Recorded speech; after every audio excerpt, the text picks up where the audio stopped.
వచ్చాడు, మేలు చేయడానికి వచ్చాడు. అక్కడ అన్నాడు మేలు చేయడానికి వచ్చాడు.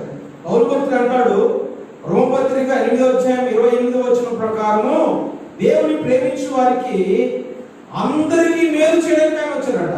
ఎందుకు వచ్చాడు అంటే దేవుని ప్రేమించే వారికి సమస్తము సమకూడి మేలు జరుగుతున్నామని అంటాడు. మేలు చేయడానికి ప్రభు వచ్చాడు. ఎందుకంటే ఈ భూమి మీద తండ్రి అయిన దేవుని ప్రేమను ఈ భూమిని చూపించడానికి వచ్చాడు. మేలు చేయడమే ఆయనకి తెలిసింది, కీడు చేయడం ఆయనకి తెలియదు. ఉపకారం చేయడానికి వచ్చాడు, మంచి చేయడానికి వచ్చాడు, బాగు చేయడానికి వచ్చాడు, ఒకరికి ఉపయోగపడేలాగా వచ్చాడు. కానీ వీళ్ళేమో యేసయ్య చేస్తే ఆయనను తప్పుపడదామని ఎదురు చూస్తున్నారు. అది మనం ఇక్కడ చూస్తున్నాం. ఒక చిన్న సందర్భాన్ని మీకు జ్ఞాపకం చేసి నేను వాక్య భాగంలోకి వెళ్తాను. ఆదికాండము 50:20 యేసే భక్తుడు అంటాడు.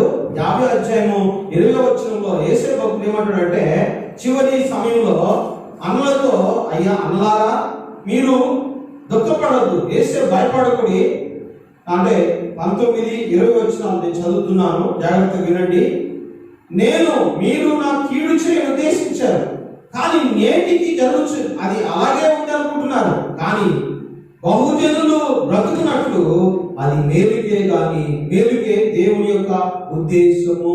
చూడండి, యేసు అంటున్నాడు నాకు మీరు కీడు చేయ ఉద్దేశించారు, నన్ను మీరు చంపడానికి ప్రయత్నం చేశారు, నన్ను మీరు చంపి నన్ను ఏదో చేయాలని ప్రయత్నం చేశారు. నా మీద ద్వేషంతో, లేకపోతే నేను నా తండ్రికి సమీపంగా ఉన్నాననేటువంటి ఆ యొక్క కక్షతో నన్ను చంపడానికి మీరు ప్రయత్నం చేశారు, నా కీడు చేయని ఉద్దేశించారు, నన్ను అమ్మారు.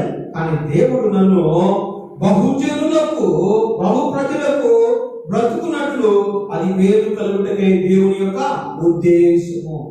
యేసేముకే ఇంత పెద్ద దర్శనం దేవుడు ఇస్తే, యేసేము జీవితంలోనే తాను చివరి దినాల్లో ఇశ్రాయేలీయులందరినీ పిలిచి మాట్లాడుతున్న సమయంలో ఆ మాట ఆయనే అనగలిగితే ఇక యేసయ్య ఏమనాలి?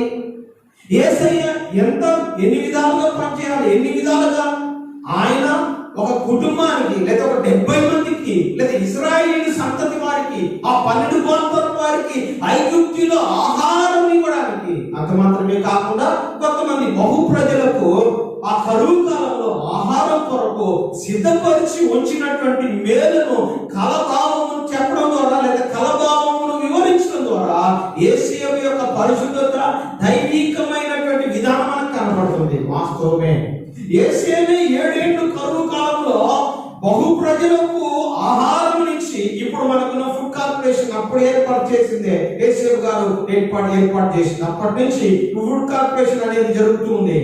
ఈ ఆహార ధాన్యాలను ఆహార సంబంధమైన ఆ యొక్క ధాన్యాలను స్టోర్ చేసి 7 ఏళ్ళు కరువు కాలంలో ఆయన రిలీజ్ చేస్తే అనేక మంది బ్రతికారు, కరువులో చనిపోకుండా కాపాడబడ్డారు.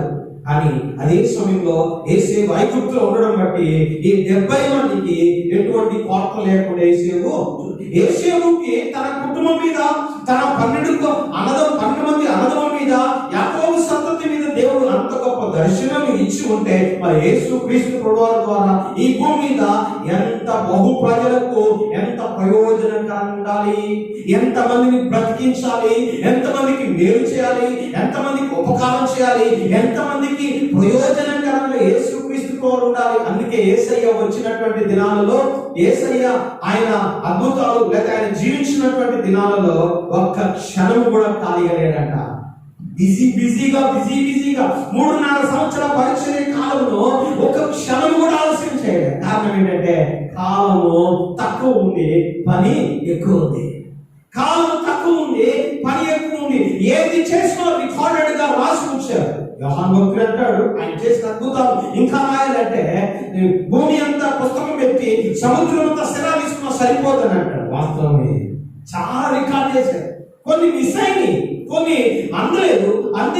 అందినంత వరకు వారు రికార్డ్ చేసిన వాటిలో మార్కు సువార్త 3వ అధ్యాయంలో మనం చూస్తున్నాం. యేసు ఏమంటున్నాడు?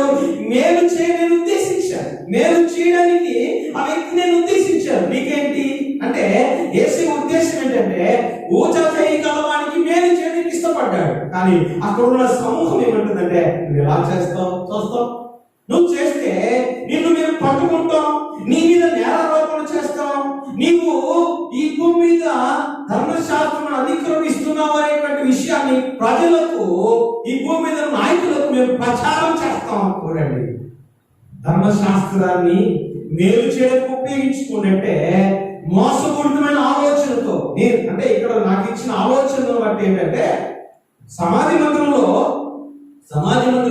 పరిసయ్యులు ఉన్నారు, ఊచ చేయగలవాడు ఉన్నాడు. ఊచ చేయగలవాడు ఎక్కడో ఉన్నాడు, యేసయ్య వాడిని లేచి నిలబడమన్నాడు. అంటే ఈ ఊచ చేయగలవాడికి ఈ యేసయ్యకి మధ్యలో పరిసయ్యులు ఉండి ఉండొచ్చు. ఈ పరిసయ్యులు మధ్యలో ఏం చేశారంటే, మానవునికి దేవునికి మధ్యలో గోడ కట్టేశారు. ఏమని గోడ కట్టారు? ధర్మశాస్త్రము మా చేతిలో ఉంది, నువ్వు మా దగ్గరికి వస్తే మేము దేవుని దగ్గర నేను తీసుకుపోతాం. ధర్మశాస్త్రం మా చేతిలో ఉంది, మేము చెప్పింది నువ్వు చేస్తే నువ్వు రక్షించబడతావు. మాకు కాలు తీస్తే దేవుడికి మేము విజ్ఞాపన చేస్తాం. మా దగ్గరికి నువ్వు వస్తే మేము దేవుని దగ్గరికి నీ విజ్ఞాపన, నీ బాధ, నీ దుఃఖము, నీ గోడు మేము చెప్తాం. నువ్వు చెప్పేది ఏంటి? నువ్వు చెప్పడానికి అర్హుడివి కాదు. అది వాళ్ళ ఉద్దేశం. అంటే ఒక పేదవాడు దేవుని దగ్గరికి రావడానికి అర్హత లేదు, ధనవంతులు మాత్రమే. కానుకలు ఇస్తేనే, బలులు ఇస్తేనే, నైవేద్యాలు ఇస్తేనే, దేవుని సన్నిధికి వచ్చి ఏటేటా అర్పణలు అనిపిస్తేనే. చూచారా, ధర్మశాస్త్రాన్ని ఆర్థికంగా వారు వాడుకుంటున్నారు, బలపడడానికి వాడుకున్నారు, పేరు కోసం వాడుకున్నారు. గోడ కట్టేశారు, మనిషినికి దేవునికి మధ్యలో కూడా కట్టేశారు. మనుషునికి దేవునికి మధ్యలో గోడ కట్టేశారు. ఈ గోడ ఎంత స్టాండర్డ్ గా ఉందో మనం అక్కడ చూస్తున్నాం. ఎలాగ అద్భుతం చేస్తాడో చూడండి. అక్కడ ఊచ చేయగలవాడు ఉండేను, అచ్చట ఆయన మీద నేరము మోపవలని విశ్రాంతిని స్వస్థపరచునేమో అని ఆయనను కనిపెట్టుచుండిరి. వీరు లోపల ఏమనుకుంటున్నారు? యేసయ్య లేదుగా, యేసయ్య దగ్గరికి వచ్చారండి. ఇక్కడ పరిసయ్యులు ఉన్నారు, అక్కడ ఊచ చేయగలవాడు ఉన్నాడు, విశ్రాంతి అందరూ ఉన్నారు.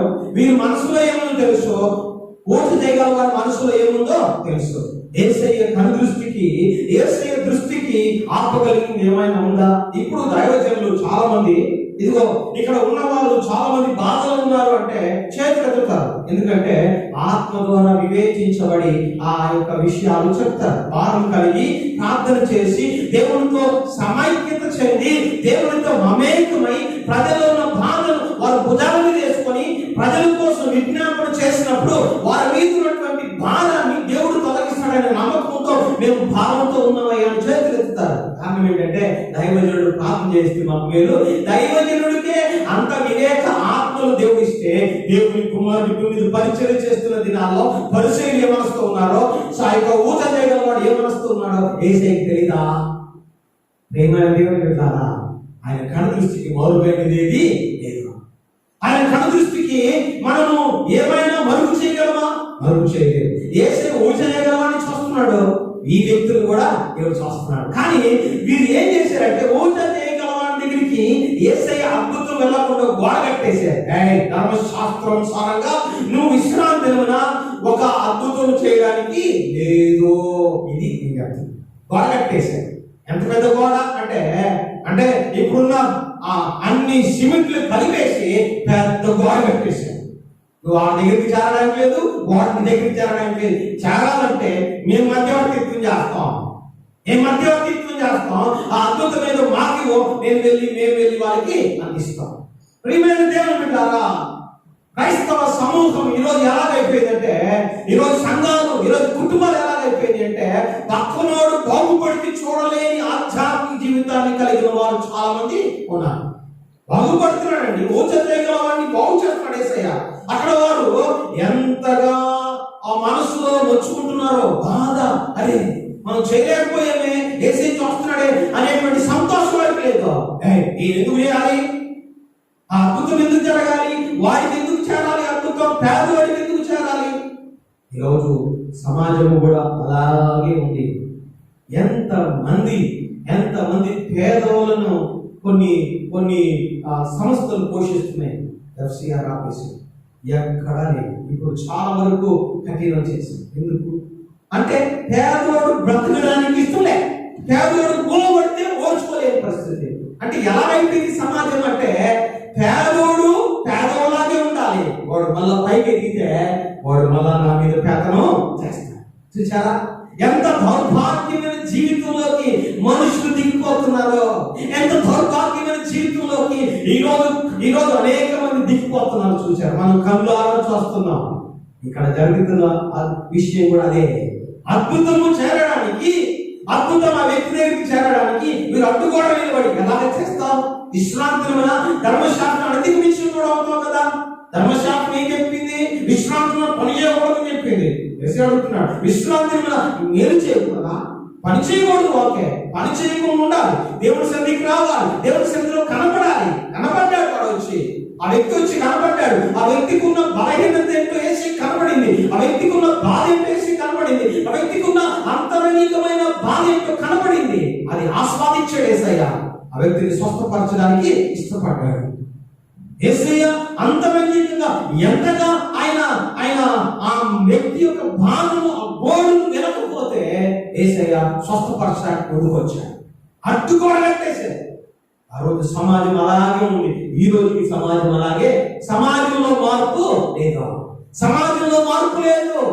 ధర్మశాస్త్రాన్ని ఉపయోగించుకుంటున్నాం మన స్వార్థం కోసమా. మార్టిన్ లూథర్ గారు బైబిల్ బయటికి తెచ్చారు. నేను ఎప్పుడు చెప్తూ ఉంటా, మార్టిన్ లూథర్ గారు బైబిల్ బయటికి తెచ్చారు. అంతకుముందు ఎవరి దగ్గర ఉంది? పోప్ దగ్గర ఉంది. పోప్ దగ్గరికి వెళ్ళి మన పాపాలు ఒప్పుకోవాలంట. పోప్ దగ్గరికి వెళ్ళి మన పాపాలు ఒప్పుకోవడం ఏంటి? యేసయ్య దగ్గర డైరెక్ట్ గా ప్రొవైడ్ పార్టీ అంటే నిన్ను కనికరించే దేవుడు మనం కలిగి ఉన్నామే. మరి పోప్ దగ్గరికి వెళ్ళి మన పాపాలు ఒప్పుకుంటే పోప్ కూడా పార్టీయే కదా. పోపులో పాపం లేదా? ఈ భూమి మీద ఉన్న మానవులో పాపం లేదా? రెవరెండ్ అయినా బిషప్ అయినా పాపే. యేసుక్రీస్తు ఒక్కడు మాత్రమే నీతిమంతుడు, పరిశుద్ధుడు. యేసయ్య దగ్గరికి డైరెక్ట్ గా వచ్చి మన పాపం ఒప్పుకోవడానికి అడ్డుగోడ లేకుండా చేయాలనే ఉద్దేశం ఆయనకు. ఈ రోజు సమాజం కూడా అలాగే ఉంది. ఈ రోజుకి యేసయ్య ఆ రోజు ఎదుర్కొన్న సవాలు ఈ రోజు కూడా అలాగే ఉంది. ఏ మాత్రం మార్పు లేదు. యూదుల దేశానికి వెళ్తే ఏడుపులో గోడ ఉంది. ఆడకెళ్ళి ఆ కాగితాలు పెట్టి ప్రార్థన చేసుకున్నాడు. ఎందుకంటే గోడ ఉంది. అతి పరిశుద్ధ స్థలంలోకి, దేవాలయం కట్టిన స్థలంలోకి వెళ్ళడానికి లేదు. చూసారా, ఈ రోజుకి అక్షరాల యేసయ్య చేసిన అద్భుతాలలో అలాగే ఉంది. అందుకే యేసయ్య ఏమన్నాడంటే, యేసయ్య ఏం చేశాడంటే ఆ అడ్డుగోడను తొలగించాడు. ఎప్పుడు తొలగించాడు?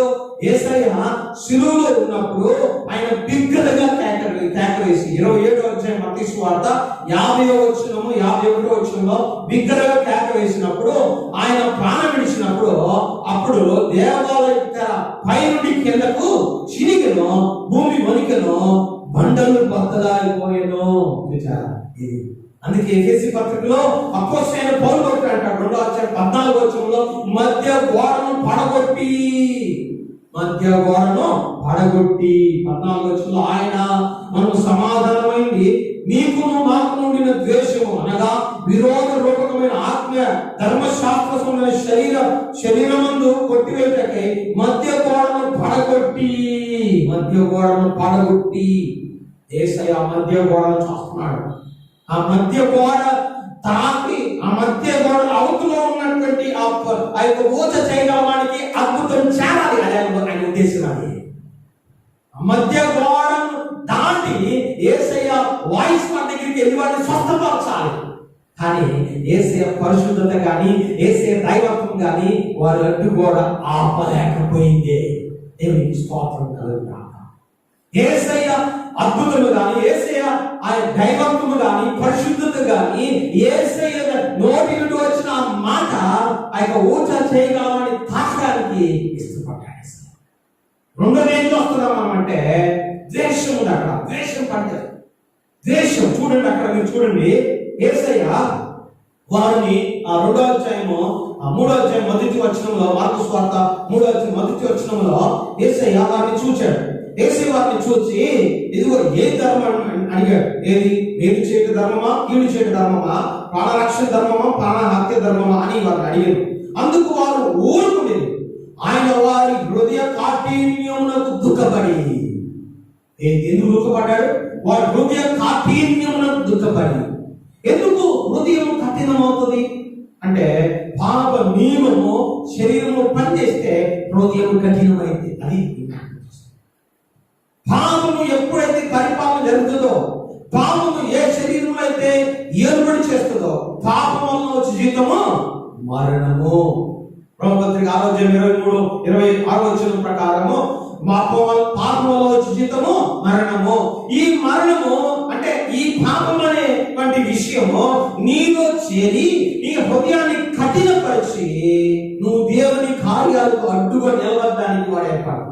శరీరానుసారమైన మనసు అది శరీరానుసారమైన మనసు దేవుణ్ణి సంతోషపరచలేదు. శరీరానుసారమైన విషయాలు అంటే ఇక్కడ మనం ఏం జ్ఞాపకం చేసుకోవాలంటే సమాధానం లేని స్థితి, ఇంట్లో కానీ ఉద్యోగంలో కానీ ఉన్న పరిస్థితుల్లో కానీ సమాధానం లేని స్థితి.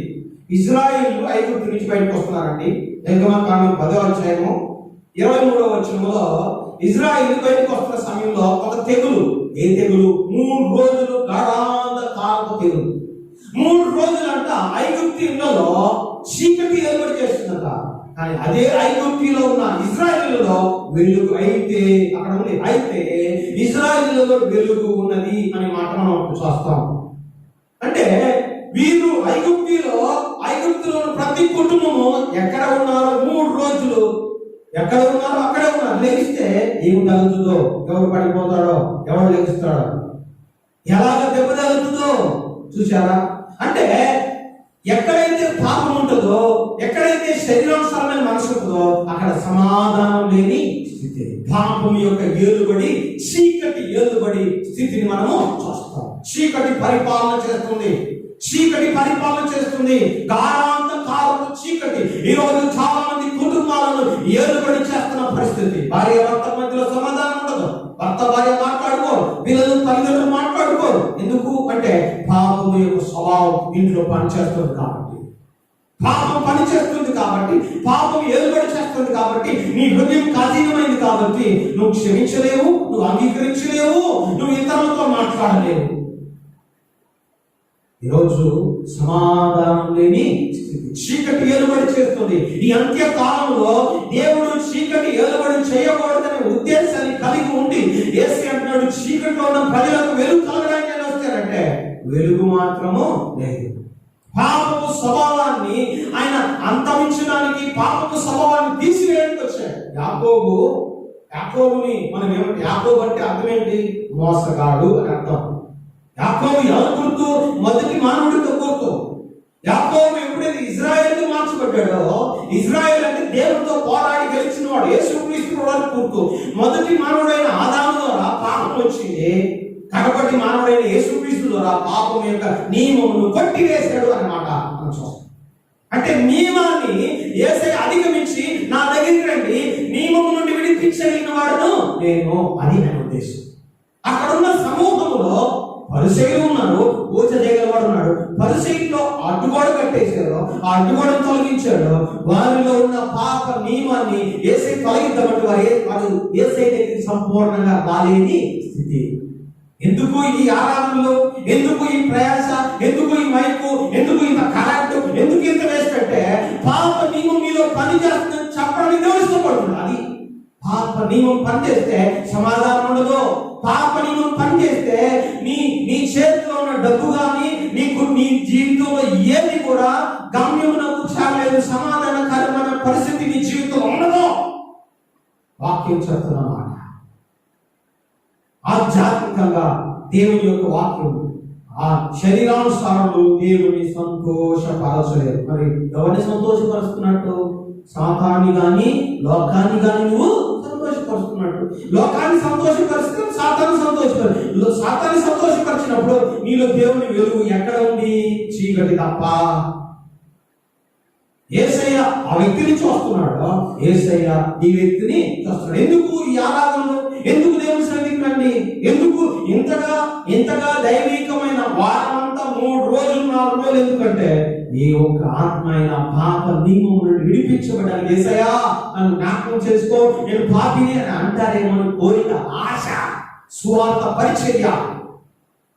నువ్వు పాపము నుండి బయటికి రావాలి, శాపము నుండి బయటికి రావాలి. పాప నియమం మీలో పనిచేస్తుంది కాబట్టి నెమ్మది లేదు. పాప నియమం మీలో పనిచేస్తుంది కాబట్టి రహస్య పాపములు నీలో ఏర్పడి చేస్తున్నాయి కాబట్టి నెమ్మది లేదు. ఆర్థికమైనటువంటి విషయాల్లో స్పష్టత లేదు, ఆశీర్వాదం లేదు, సమాధానం లేదు. ఒకరితో ఒకరు వారికి సరైన రిలేషన్షిప్ కూడా లేదు. దేవుని వాక్యం చెప్తుంది, దేవుని బిడ్డలారా, నీ పాప నియమమును తీసివేయడానికి యేసయ్య భూమి మీదకి వచ్చాడు.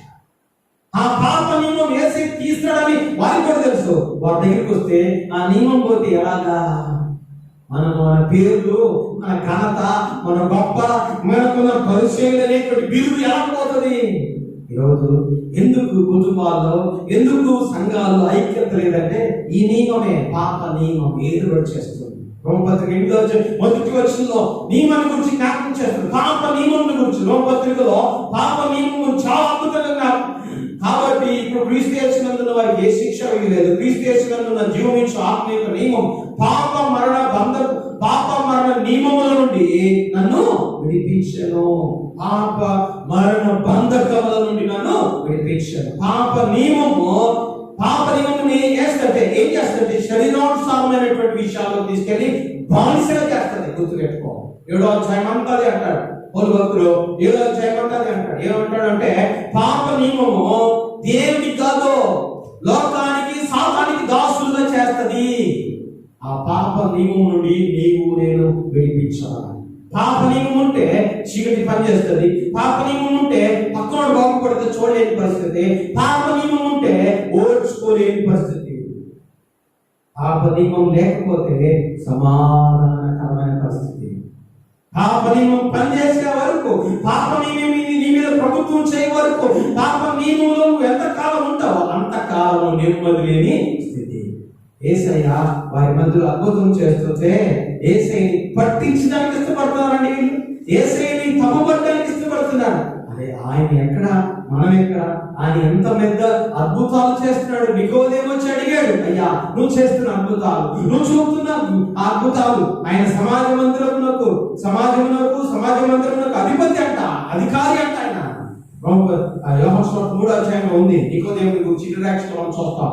అంత పెద్ద అధికారి వచ్చి యేసుక్రీస్తు వారి దగ్గరికి వచ్చి నిజముగా ఒప్పుకున్నాడు. నువ్వు చేస్తున్న అద్భుతాలు, నువ్వు మాట్లాడుతున్న విధానం చూస్తే దేవుడు నీకు తోడై ఉంటే తప్ప ఇవి చేసేది ఎవరి వల్ల? ఎందుకంటే మేము చేస్తున్నాం కానీ మనుషులను సంతోషపెట్టడానికి మేము చేస్తున్నాం. మనుషుల మధ్యలో ఏదో నామకార్థమైన జీవితాన్ని జీవించడానికి చేస్తున్నాం. అందుకే యేసయ్య వారి మధ్యలో అద్భుతం చేయడానికి అడ్డుపడకున్న పరిస్థితులతో ఆయన చూసి వారి హృదయ కాఠిన్యమును చూసి దుఃఖపడ్డాడు. కోపం వచ్చింది ఆయనకి. ఆయన వాటిని ఖాళీగా చూసి చేయి చాపమని చెప్పాడు. మూడోది అక్కడ ఏమి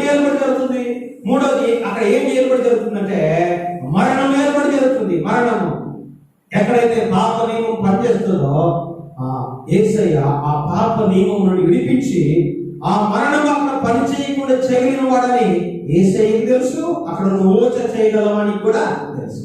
కానీ వీళ్ళు ఎరగలేకపోయారు. ప్రియమైన దేవుని బిడ్డలారా, పాపం ద్వారా వచ్చి జీవితం మరణము, ఈ మరణాన్ని తన దేహానికి కూర్చుకున్నాడండి. పౌలు భక్తుడు అంటాడు మొదటి కొరింథీ పత్రిక 15వ అధ్యాయం 54, 55 వచనాలు, 56 వచనాల్లో మరణమాలిన్యం ఎక్కడ? ఓ మరణమా నీ విజయం ఎక్కడ? మరణపు ముందు పాపమునకు దమ్ము ధర్మశాస్త్రం. ఆ ధర్మశాస్త్రం నాకు గుచ్చుకుంది, మిమ్మల్ని ఇక్కడ గుచ్చుకోదు. ఒక దైవజనుడు చెప్తాడు, తేనెటీగ ఒకసారి కుడితే ఆ తేనెటీగలో ఉన్నటువంటి ఆ యొక్క ముళ్ళు విరిగిపోతే ఇంకెంతమందిని కుట్టినదేగా, అది నన్ను కుట్టిందానైనా నువ్వు బయటికి రమ్మంటే కొడుకులాట్లేదు. ఒకసారే దాన్ని అది పనిచేస్తుంది. అలాగే ధర్మశాస్త్రం యొక్క నియమం అంతా యేసయ్య దేహం మీద పని చేయబడింది. ఇక ధర్మశాస్త్రం మన మీద పనిచేసింది ఏమీ లేదు. కానీ యేసయ్య దగ్గరికి వస్తే యేసయ్య నందు విశ్వాసం ఉంచి ప్రభువా ఈ మరణం నా మీద పని చేయకుండా సహాయం చేయని ప్రభుని ఆశ్రయిస్తే ఎంతమంది పాత నిబంధనలో ఎంత గొప్ప దర్శనం పొందారండి. అక్కడ అంటాడు దావీదు భక్తుడు అంటే 9వ కీర్తన 14 వచనం, మరణ ద్వారమున ప్రవేశించుటకు ఉద్ధరించువాడా.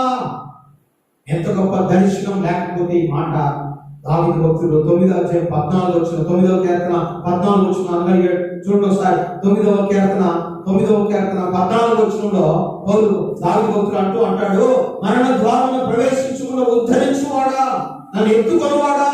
అంటే మరణ ద్వారం ఉంది ఈ భూమి మీద అని అంటాడు. 14 వచనం, మరణ ద్వారం ప్రవేశించకుండా నన్ను ఉద్ధరించువాడా, నన్ను ఎత్తుకొనివాడా.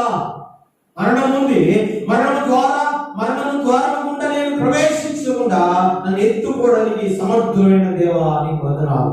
అంటే దావీదు భక్తుడు యేసుక్రీస్తు వారిని పరిపూర్ణంగా ఎరిగి చూచి కన్నాల చూచి పాప నియమమును జయించిన నివారణ అవుతుంది. పాప నియమం యొక్క బంధకాల నుండి మరణ బంధకాల నుండి విడిపించి వాడు కూడా నీవే. ఈ భూమి మీద ఎవరు లేరు. అది వీరు తెలుసుకోలేకపోయారు. పరిసయ్యులు అనే గుంపు వారు యేసయ్య పాప నియమమును మరణ బంధకాల నుండి విడిపిస్తారనే విషయాన్ని యేసయ్య అన్నాడు. యోహాను సువార్త 5:24 నా మాట విని నన్ను పంపిన వాడిని విశ్వాసించువాడు నిత్య జీవం గలవాడు, మరణంలో నుండి జీవంలోనికి దాటి ఉన్నాడు. దాటింపజేసేవాడు, మోసేవాడండి. మన మోసేవాడు నిన్ను మరణంలోనికి రాకుండా. ఇశ్రాయేలు ఉదాహరణకి ఇశ్రాయేలీలు బయటకు వస్తున్నారు. నిర్గమం గురించి, నిర్గమం అంటే పాస్ ఓవర్, బయటికి రావడం. బతుకు దేవుడైన యేసుక్రీస్తు యొక్క సాదృశ్యమైన గొర్రె పిల్ల గుర్తు. ఆ గొర్రెను వధించి ఆ రక్తము బయట కమ్ములకు పూసుకొని, నిలువుకమ్ములకు పూసుకొని, ఆ మాంసం లోపల తింటూ రొట్టెలు చేసుకొని తింటూ సంతోషంగా ఉంటే ఉదయ కాలంలో ఇశ్రాయేలీలు ఐగుప్తు నుంచి బయటకు వచ్చారు. అదే మరణ బంధకముల నుండి యేసుక్రీస్తు మనల్ని కూడా ఎత్తుకొని రావడానికి ఆయన ఇష్టపడుతున్నాడు. విశ్వసించి యేసయ్య రక్తమును, యేసయ్య దేహమును విశ్వసించి నువ్వు భుజించి తీసుకొని బాప్తిసం తీసుకొని ప్రభువునందు విశ్వాసం నుంచి ప్రభు నాకు సహాయం చేయి అంటే యేసయ్య ఈ పరిశీలన ఇక్కడ ఉన్నారు. ఊచజేయవాడు అంటున్నాడు. యేసయ్య పరిశీలన చూస్తే పరిశీలన దూరం ఉన్నారు, కానీ ఊచజేయవాడు దగ్గరగా ఉన్నారు అని నేను చెప్పాను. అంతరంగము ఎరిగిన వాడు కాబట్టి ఈ మధ్య కూడా పడగొట్టాడు, ద్వేషమును పడగొట్టాడు, పాప నియమము నుండి మరణమును తొలగించి రా నేను నీకు అద్భుతము చేస్తా. యేసయ్యని అడ్డుకోగలిగిన భూమి ఏది లేదు. ఈ భూమి ఏది లేదు. ఈ రోజు గిన్నిస్ బుక్ రికార్డు బైబిల్ గ్రంథాన్ని ఆపిన వాడు ఎవరు లేడా? ఛాలెంజ్. బైబిల్ గ్రంథాన్ని ఆపిన వాడు ఎవరు లేడు. బైబిల్ గ్రంథంలో తప్పు పట్టాలని చూసినోడు వాళ్ళ జీవితాలు తప్పు అని తెలుసుకొని వారి మారు మనసుతో యేసయ్యని సొంత రక్షకుడిగా అంగీకరించారు. యేసయ్య ఈ భూమి మీద ఎందుకు వచ్చాడు తెలుసా? మానవుని మరణ బంధం ఆపగలిగింది. యేసయ్యని ఆపగలిగింది ఏమి లేదు భూమి మీద. మరణం కూడా ఆయన ఆపలేకపోయింది, మరణం కూడా ఆయన బంధించలేకపోయిందని అపోస్తలుల 2వ పేతురు భక్తులు జ్ఞాపకం చేస్తారు. బంధించలేకపోయింది. మరణం బంధించింది అందరినీ, కానీ అదే మరణం యేసు దగ్గరికి వచ్చేసరికి అమ్మో నేనేం చేయలేదు. కారణం ఏంటంటే పరిశుద్ధుడు. పుట్టుక నుండి మరణం వరకు ఏ దోషము, ఏ మచ్చ, ఏ ఢాకు లేని నిర్దోషమైన నిష్కల్కమైన భూమి మీద పరిశుద్ధమైన యేసయ్య రక్తము ప్రతి పాపము నుండి విడిపించిన సామర్థ్యత ఉంది. ఆ ఊచ చేయగలవాడి దగ్గరికి ఎంత స్పష్టంగా వెళ్ళిందండి అంటున్నాడు అక్కడ యేసయ్య. ఆ వ్యక్తితో చూసి 3వ అధ్యాయంలో ఆయన అంటున్నాడు, ఆ వ్యక్తిని చూసి అంటున్నాడు, వారి హృదయ కాఠిన్యమును చూసి ఆయన దుఃఖపడి కోపంతో వారిని కాయల చూసి నీ చేయి చాపమని ఆ మనిషితో చెప్పిన వాడు తన చేయి చాపగా అది బాగుపడెను. యేసయ్య ఎందుకు ఈ యొక్క ఆరాధన, ఎందుకు ఈ పాటలు, ఎందుకు ఈ ప్రార్థన అంటే యేసయ్యని జీవితాన్ని బాగు చేస్తారని చెప్పడానికే. యేసయ్య కనుదృష్టికి మరువేది ఏది లేదు. నువ్వు ఏ బాధలో ఉన్నావు అంటే నిజంగా నేను చెప్తున్నా, వాస్తవం చెప్తున్నా. నేను ఒక స్థితి కోసం చెప్పట్లేదు, నిజంగా దేవుడి సన్నిధి నేను అనుభవిస్తున్నాను. ఈ ఆరాధన కొరకు, ఈ వర్తమానం కొరకు దేవునిలో కనిపెట్టినప్పుడు నాకు ఇచ్చే ప్రశస్తమైన ధ్యానం నిజంగా నేను అది అనుభవిస్తున్నాను. వాస్తవం ప్రాక్టికల్ గా నేను అనుభవించి చెప్తున్నాను. ఏదో 100 సంవత్సరాల చర్చిలో ప్రసంగాలు చేస్తే ఎలా ఉంటాయో అలాగే ఉన్నాయి నా జీవితం. నేను అలాగే అనుభవిస్తున్నాను. ఎంత మాత్రం కొంచెం కూడా తగ్గలేదు. ఎందుకంటే చాలా మంది ప్రార్థన, మీ అందరికి వందనాలు. ఈ కుటుంబము, ఈ సహకారము, అందరూ ప్రార్థన, అందరూ వింటున్నారు. అందరికి వందనాలు. మిమ్మల్ని అందరూ దేవుడు దీవించుకుంటా. నాకు దేవుడు అంటే నేను అనుభవిస్తున్నా మీ పరిశుద్ధత, మీ ప్రార్థన, మీ యోగ్యత, మీ అర్హత, మీరు దేవుడితో సహవాసం. దేవుడు నన్ను గుణపడుతున్నాడు. నేను అది అనుభవిస్తున్నాను. నేను ప్రాక్టికల్ గా అనుభవిస్తున్నాను. నేను అది ఖచ్చితంగా వాస్తవం చెప్తున్నాను. ఇక్కడికి వచ్చిన తర్వాత దేవుడి తాకిడి ఎంత గొప్పగా నేను అనిపిస్తున్నాను. నిజంగా దేవుడి సన్నిధి అనుభవిస్తున్నాను. ఎంత దూరంలో ఈ మాట వింటున్నా నాకు తెలియదు, ఎక్కడ ఉండి మాట వింటున్నా తెలియదు.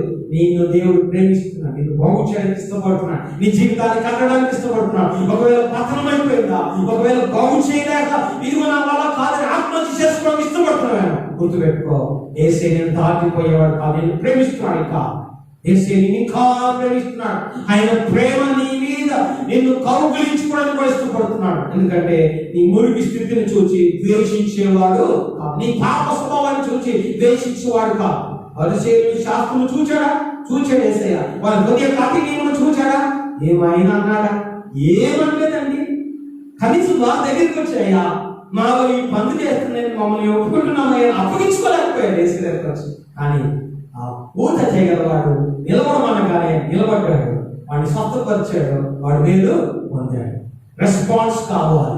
యేసయ్య పిలిచినప్పుడు రావాలి, యేసయ్య ఆహ్వానించినప్పుడు, యేసయ్య ప్రేరేపించినప్పుడు ప్రార్థించాలి, యేసయ్య ప్రేరేపించినప్పుడు బైబిల్ చదవాలి, యేసయ్య ప్రేరేపించినప్పుడు స్వార్థ చెప్పాలి, యేసయ్య ప్రేరేపించినప్పుడు దేవుని పరిశుద్ధతలోనికి రావాలి.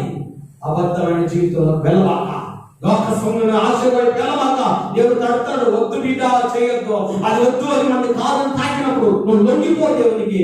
అద్భుతం అక్కడే ఆ క్షణంలో చూస్తాయి. ఎందుకంటే యేసయ్యకి మరువైనది లేదు, యేసయ్యని ఆపగలిగింది కూడా ఏది లేదు ఈ భూమి మీద. యేసయ్య అడ్డు కూడా నిలబెట్టారు, పడిపోయింది. అది కూడా యేసయ్య మాట దూసుకొని అడ్డు కూడా పడిపోయింది, ద్వేషం వెళ్ళిపోయింది, మరణం వెళ్ళిపోయింది, ఏమి లేదు అక్కడ. సాఫీగా వెళ్ళి ఆ వ్యక్తిని స్వస్థపరిస్తే బాగుపడిందంట. ఎంత సంతోషించాడో. విశ్రాంతి దినమున ఒక వ్యక్తి బాగుపడి ఆ సమాజం నుంచి బయటికి వెళ్తుంటే ఎంత ఆనందమో, ఎంత సంతోషమో. అదే పునరుత్థాన దినంలో నీవు కూడా దేవుని సన్నిధిలో ఆశీర్వదించబడాలని బాధ, నువ్వు కూడా దీవించబడాలని, నీ కుటుంబం కట్టబడాలని, నీ కుటుంబం దేవుని దృష్టికి యోగ్యమైనదిగా ఉండాలని, ఆయన దృష్టికి మరుగైనది ఏది లేదు నీ కుటుంబం మీద పడుతుంది. ఆ దృష్టికి గుర్తు పెట్టుకో. ఆ కిరణాలు పడుతున్నాయి, ఆ సన్నిధి పడుతుంది, ఆ ప్రత్యక్షత పడుతుంది. ఆయనకు మరుగైనది ఏది లేదు, ఆయనను ఆపగలిగింది ఏది లేదు. ఇద్దరిని చూచాడు. ఇద్దరు యోగ్యులు అంటే ఓచ చేయగలవాడు మాత్రమే యోగ్యుడు. ఆయన పిలిచాడు, స్వస్థపరిచాడు, ఆరోగ్యం ఇచ్చాడు, వదిలిపోయాడు. మీరు వెళ్ళి ప్లాన్ చేసుకోండి, మీరు నీ పని చేసుకోండి, నా పని నేను చేస్తాను. ఈ ప్రేమ దేవుని బిడ్డ చాలా భావంతో చెప్తున్నా. దేవుని మీద దృష్టి పెట్టాడు. నువ్వు లొంగితే మంచిది, లొంగకపోతే నిన్ను ఎవరు మార్చలేదు. వేసి అంటున్నాను, నా దగ్గరికి వస్తావా, నేను నిన్ను మార్చుతాను. మత్తయి సుంకపు వ్యక్తి దగ్గర కూర్చున్న మత్తయిని పిలిచాడు యేసయ్య. చూడండి ఇక్కడ ఉంది 2వ అధ్యాయంలో. సుంకపు అల్పి కుమారుడైనటువంటి లేవిని పిలిస్తే ఆయన వెంబడించాడు. పాపలతో కలిసి భోజనం చేస్తున్నాడని ఎక్కడంత పాలు చేసి మాట్లాడి, ఎగతాళి చేసి, ధ్యానం చేసి మాట్లాడాడు. కానీ ఆయన అన్నాడు, నేను పాపలు పిలవడానికి నేను వచ్చాను. ఎంత పాపివైనా నేను పిలవడానికి ఇష్టపడ్డాడు. నీ మీద ఆయన దృష్టి పడింది. నువ్వు ఆరోగ్యకరంగా, ఆశీర్వాదకరంగా, సమాధానకరంగా, నెమ్మదికరంగా, పరిశుద్ధంగా ఈ తరానికి, ఈ కుటుంబానికి, ఈ వ్యక్తిగత జీవితానికి అందరికి ఆశీర్వాదకరంగా ఉండాలని నేను ఇష్టపడుతున్నాడు యేసయ్య. ఆశీర్వాదకరంగా మార్చడానికి ఇష్టపడుతున్నాడు. ఇష్టపడితే యేసయ్యను అంగీకరించు, యేసయ్య హృదయంలోకి ఆహ్వానించు. ప్రభువా, ఈ స్థితిలో నేను పడిపోతున్నానయ్యా, ఈ స్థితి నుంచి నన్ను లేవదీసి నీ బిడ్డగా ఉండడానికి నాకు సహాయం చేయి. నీ కను దృష్టి ప్రతిరోజు నా మీద పడుతుంది కాబట్టి నేను బ్రతికి ఉన్నా. నీ కను దృష్టి నా మీద పడుతుంది కాబట్టి నేను జీవిస్తున్నా. నీ కను దృష్టి నా మీద ఉంది కాబట్టి నేను ఈ మాత్రము నేను జీవిస్తున్నాను. ఒకవేళ నిన్ను ఏమైనా ఆపుతుంటే యేసయ్యతో సమాధాన పడు. ప్రభువా, నీ మనసంతా విప్పి బాధ అంతా చెప్పుకో, నీ గోడంతా చెప్పుకో, కన్నీరు కాదు ప్రభు దగ్గర చూడు, ప్రభు దగ్గర చూడు. దేవుని దీవించి, నేను విమోచించి, నా పరిశుద్ధమైన రక్తంతో నేను కడిగి పరిశుద్ధపరిచి దీవించి ఆశీర్వించి నేను సమర్థవంతమైన దేవుడు. మేలు చేయడానికి వచ్చేదని, కీడు చేయడానికి ఆయన రాలేదు. యేసయ్య ఒకటే అన్నాడు, అడుగుడి మీకు ఇవ్వబడు. దానికి అడ్డుగోడగా ముందు అడగండి, వాటిని తొలగించుకోండి, అద్భుతం నేను చేస్తాను. యేసయ్య అంటున్నాడు, నేను చేస్తాను అద్భుతం. అద్భుతం చేయడానికి వచ్చాను, బాగు చేయడానికి వచ్చాను, కట్టడానికి వచ్చాను, నిలబెట్టడానికి వచ్చాను, ఆశీర్వాదకరంగా ఉండడానికి వచ్చాను, అనేకులకు దీవెనకరంగా నేను చేయడానికి నేను వచ్చాను. కానీ నీలో పాప నియమం పనిచేస్తే అద్భుతం నేను చేయలేను. అద్భుతం చేయడానికి కుదరదు. ఎందుకంటే పాప నియమము పరిశుద్ధతలోనికి తీసుకురాదు, అది మరణంలోనికి తీసుకుంది. కాబట్టి మీరు వీళ్ళు ఏం ఆలోచన చేస్తున్నారు? హేరోదీయులతో కలిసి యేసయ్యని ఎలాగ సంహరిద్దామో ఆలోచించారు. ఈరోజు సమాజంలో ఈ గుంపులో ఎంతమంది ఉన్నారు, ఆ వ్యక్తిలాగా ఎంతమంది ఉన్నామా? ఈ గుంపులో ఉన్న వారు వీళ్ళంట యేసయ్యకి విరోధంగా చేస్తారంట. అయితే బాగుపడి సంతోషంగా యేసయ్య నన్ను బాగు చేశాడు, సమాజ మందిరంలో విశ్రాంతి యేసు నన్ను బాగు చేశాడు సాక్ష్యం చెప్తున్నాడు. యేసయ్య ఎందుకు మనల్ని పిలిచాడు తెలుసా? ఆయన ప్రచురించడానికి, ఆయన నామాన్ని గణపరచడానికి, ఆయన పునరుత్థానపు ప్రత్యక్షత ఈ భూమి మీద మన దేహాల ద్వారా ఇతరులకు పరిచయం అవ్వడానికి అనే ఉద్దేశం కూడా అదే. ఇష్టపడితే ఈరోజు ప్రభుని అంగీకరించు, ఇంకా అంగీకరించకుండా ఉంటే అంగీకరించు. ఇప్పుడు అంగీకరించి ఉంటే పాప నియమం నుండి బయట తీసుకురా ప్రభావ, మనం నా మీద పనిచేస్తుంది, నీవు మాత్రమే, నీవు తప్ప నన్ను ఎవరు బాగు చేయలేదు, నీవే నన్ను బాగు చేసి నన్ను స్వస్థపరిచి నీ బిడ్డగా బ్రతకడానికి నాకు సహాయం ప్రార్థన చేసుకుందాం. చూద్దాం. దేవుడి కృప, కనికరములు, క్షేమము, భద్రత, దేవుని ఆశీర్వాదం దేవుడు మన జీవితాలను అనుగ్రహించి సన్నిధి తోడు వచ్చి నడిపించు గాక. ఆయన కన్ను దృష్టి మీద పడుతుందిగా విధేయం చూపించు. విధేయమైతే దేవుని స్వస్థపరుస్తాడు, దేవుని బాగు చేస్తాడు, దేవుని కాడతాడు, దేవుని నియమం నుండి విడిపిస్తాడు, పాప నియమం నుండి మరణబద్ధకాల నుండి విడిపించుకున్నాడు. అద్భుతమైన దేవుడు ఆయనకు అసాధ్యమైన భూమిదేది. నేను చేరుకోవడానికి ఇష్టపడుతున్నాడు, నేను బాగు చేయడానికి ఇష్టపడుతున్నాడు. చూద్దాం. ప్రభా, నేను ఈ పరిస్థితుల్లో కృంగిపోతున్నాను అయ్యా, ఈ పరిస్థితుల్లో ఈ సందర్భంలో నుండి నేను బయటకు రాలేకపోతున్నా, నా కుటుంబంలో ఈ పరిస్థితి ఉంది, నా వ్యక్తిగత జీవితంలో ఇలా ఉంది. ఎవరైతే అలాగో ఉన్నారో అలాంటి వారు దేవుని సన్నిధికి వచ్చి ఒప్పుకోండి, దేవుడితో సమాధాన పడండి. కృప దేవుడు మనకి దయచేయడానికి ప్రార్థన చేసుకున్నాం. మహోన్నతుడు అయిన మా పరలోకపు ప్రియమైన తండ్రి, నీకు వందనాలు, కృతజ్ఞతలు, స్తుతులు, స్తోత్రాలయ్యా. ఈ సన్నిధిలో మరోసారి జ్ఞాపకం చేసుకున్నాం. నువ్వు చెప్పలేని విషయాలు ఈ బిడ్డలతో నీకు పంచుకున్నావు. ఎంతమంది మా శబ్దం ద్వారా వింటారో, ఎంతమంది ఫేస్బుక్ లైవ్ ద్వారా విన్నారో, ఎంతమంది నైనా ఈ ఆరాధనలో పాల్గొన్నారో ప్రతి బిడ్డలందరూ దీవించారు. ఒకవేళ తండ్రి ఈ మాటలు విని నీ వైపు చూసిన ప్రతి బిడ్డని అయినా తండ్రి ఏదో యాక్సిడెంటల్ గా నీ మాటలు విని నీ వైపు తిరిగిన ప్రతి బిడ్డని కూడా కరుణించారు. ఎందుకంటే నువ్వు కనికరించు దేవుడు, నువ్వు కరుణా వాత్సల్యత కలిగిన దేవుడు, కృపా వాత్సల్యత కలిగిన దేవుడు. కృపా వాత్సల్యత ప్రతి బిడ్డను కుమ్మరించబడను కాక యేసయ్య. ప్రతి బిడ్డని కట్టండి, స్వస్థపరచండి, నెమ్మది దయచేయండి, సమాధానం దయచేయండి. నీ వెలుగు ప్రతి బిడ్డ మీద ప్రసరించును కాక యేసయ్య. నీ కృపాక్షేమములు, నీ ఆశీర్వాదము, నీ సమాధానం ప్రతి బిడ్డకి దయచేయండి. ఈ క్లౌప్యాక్ని, ఒంగోలుని, అయినా చుట్టుపక్కల ప్రాంతాలని, అయినా చుట్టుపక్కల ప్రతి ఒక్కరిని దీవించి, ఆ జిల్లా రాష్ట్ర దేశంలో దీవించు, అధికారులు దీవించండి. అయినా మేలు చేయడానికి ప్రతి ఒక్కరు సహకరిస్తూ మేలు కొరకు మేమందరం నీ స్థితిలో కనిపెట్టి అందరికి ఉపకారులుగా బాగు చేసేవారు ఉండడానికి సహాయం చేయండి. సమాజాన్ని నిలబెట్టండి, సమాజాన్ని నిలబెట్టి ఆశీర్వదించండి. ప్రతి ఒక్కరు సమానమైన విషయాన్ని తెలుసుకోవడానికి సహాయం చేయండి. ఈ కృపను మాకు దయచేయండి, సన్నిధి కాంతి మీద ప్రసరింపచేయండి, సహాయం చేయండి. ఈ పునరుద్ధాన ఆశీర్వాదాన్ని ప్రతి ఒక్కరికి దయచేయండి. పునరుద్ధాన దీవులన్నీ ప్రతి ఒక్కరికి, ప్రతి కుటుంబానికి, ప్రతి పరిస్థితికి చాలని దేవుడిని నడిపించి సహాయం చేయండి. నీకే స్తుతులు స్తోత్రం చెల్లిస్తూ యేసు క్రీస్తు నామమున అడిగి పెట్టున్నాము తండ్రి, ఆమేన్. పరలోకమందున్న మా తండ్రి, నీ నామం పరిశుద్ధపరచబడును గాక, నీ రాజ్యం వచ్చునుగా, నీ చిత్తం పరలోకమందు నెరవేర్చుకున్నట్లు భూమి యందు నెరవేరును. మాకు కావలసిన ఆహారం దయచేయి, మరణస్థులు క్షమించిన ప్రకారం మరణం చేయండి, మమ్మల్ని శోధనలే కాకీయుడు తప్పించు. రాజ్యం, బలం, మహిమ నిరంతరం నీవే తండ్రి, ఆమేన్. పరమ తండ్రి అయిన దేవుని ప్రేమ, కుమారుడైన యేసుక్రీస్తు యొక్క కృపై, పరిశుద్ధాత్మ దేవుని యొక్క సహవాసం, ఆయన యొక్క మేలు కోసం చూస్తున్న వాళ్ళకి, ఆయన బాగు చేస్తున్న విశ్వాసంతో కనిపెడుతున్న వాళ్ళందరికీ సదాకాలంతో నడిపించి ఆశీర్వదించి తన సన్నిధి కాంతిలో ఉంచి నడిపించును గాక. ఆమేన్.